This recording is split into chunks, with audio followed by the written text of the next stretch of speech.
by Roger Harabin, BBC Environment Analyst. Image copyright Getty Images. The government's ambition to clean up motor vehicles by 2040 is not ambitious enough, a leading energy expert says. Professor Jim Watson, head of the prestigious UK Energy Research Centre, said the target should be at least 5 years earlier, as in Scotland.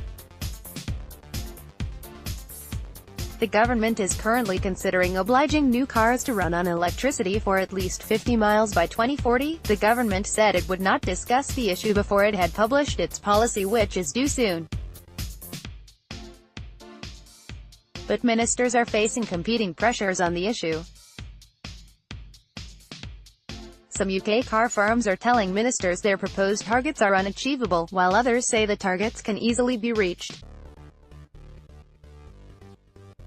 Professor Watson, who started working life as a car engineer, says the motor industry has a history of saying targets are impossible, then suddenly finding new models to do the job. It's great that the government, are having a target, but it could be much more ambitious, he told BBC News. If you push industry further, they could go faster.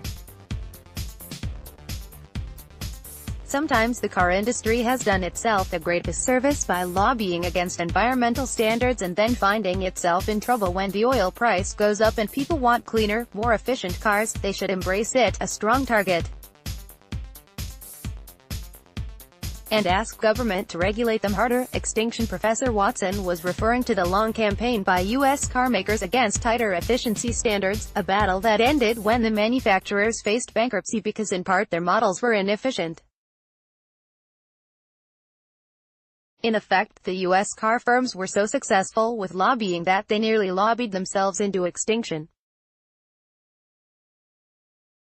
Image caption. Air pollution over London. One UK car firm spokesman told me, "We don't have a good record on this. The industry has cried wolf too often in the past." The Society of Motor Manufacturers and Traders told BBC News it rejected this suggestion. There is certainly a range of views among UK car firms about the advisability of the 2040 target. Jaguar Land Rover, JLR, has said publicly that it expects to meet the government's current proposed standards long before the set date. A spokesman said, "From 2020, every new Jaguar and Land Rover will have the option of electrification. This 2040 target is 22 years away, or 7 new cars away from many new car buyers on a typical ownership cycle. We are confident that every new Jaguar or Land Rover will meet the proposed criteria long before 2040, ill-considered Nissan told BBC News it supported clean car targets. A spokesman said, "As the pioneer of electric vehicles, we welcome plans that encourage people to switch to low or zero-emission vehicles," but other manufacturers discussing the issue on condition of anonymity told BBC News the proposed 2040 standards are ill-considered. One criticized the idea currently under consideration by the Department for Transport to force hybrid cars, by 2040, to have the capacity to travel 50 miles without burning fossil fuels. The carmaker said this would require a much bigger battery entailing more weight and cost. That extra capacity would be redundant for most of the time for an average driver. Barrage of criticism. The issue is causing headaches for many other governments needing to cut emissions that cause local air pollution and climate change. India's Transport Minister announced 2030 as a day beyond which only all-electric cars may be sold.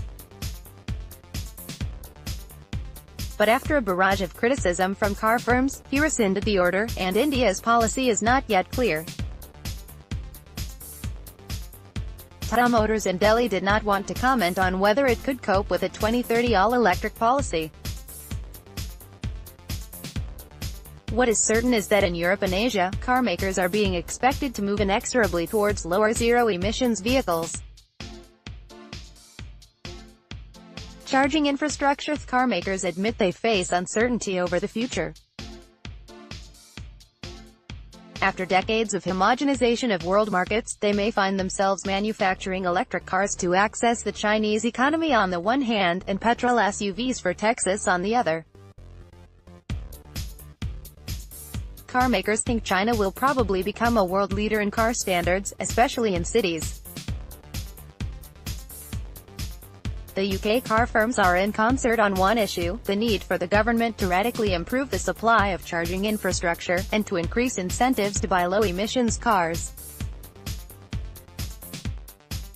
They told BBC News ministers would need to move swiftly to accelerate demand for clean cars, or it would be impossible to step up production levels to the amount needed by 2040. Electric and hybrid cars currently constitute 1.4% of the current UK fleet. Of new sales, 4.7% are clean fuel. That's 119,786 out of 2.54 million cars sold last year. Mukaz from the SMMT told BBC News, vehicle manufacturers will increasingly offer electrified versions of their vehicles, giving consumers ever more choice, but industry cannot dictate the pace of change nor levels of consumer demand. Environmentalists say this is a red herring. Car buyers, they say, will buy whatever vehicles are permitted to be sold in the country at that time. The Environment Department DEFRA is concerned that their colleagues in transport at DFT have had their ambition dulled by car industry lobbying. One DEFRA source told me, they are chancing their arm. The targets for 2040 are not ambitious at all. The DFT didn't want to address that comment. Follow Roger on Twitter at Rarabin.